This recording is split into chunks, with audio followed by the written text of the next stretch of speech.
അപ്പോൾ പുനരുദ്ധാനത്തിൻ്റെ പ്രഥമ സാക്ഷി ആരാണ്? അമ്മയാണ്. അമ്മയുടെ ജീവിതം മുഴുവനും അപ്പോസ്തലന്മാർ പുനരുദ്ധാനത്തിന് സാക്ഷിയാകണത് കർത്താവ് പുനരുദ്ധാനം കഴിഞ്ഞതിന് ശേഷമാണ്.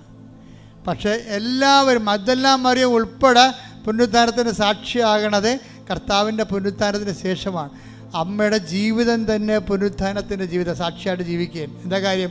കർത്താവ് അരുളി ചെയ്യുന്നത് 1:33 പറഞ്ഞു. കർത്താവ് അരുളി ചെയ്ത കാര്യങ്ങൾ, അതായത് 1:33 എന്താ പറഞ്ഞത്?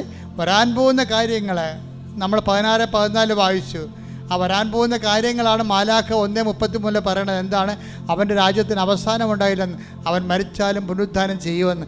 അതാണ് എലിസബത്തിൻ്റെ വീട്ടിൽ 1:45 ലൂക്ക പറയണത്. മേരി, നീ ബ്ലെസ്സഡാണ്.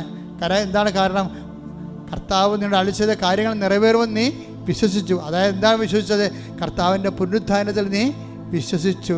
അവൻ്റെ പുനരുദ്ധാനത്തെ വിശ്വസിച്ചുകൊണ്ട് തന്നെയാണ്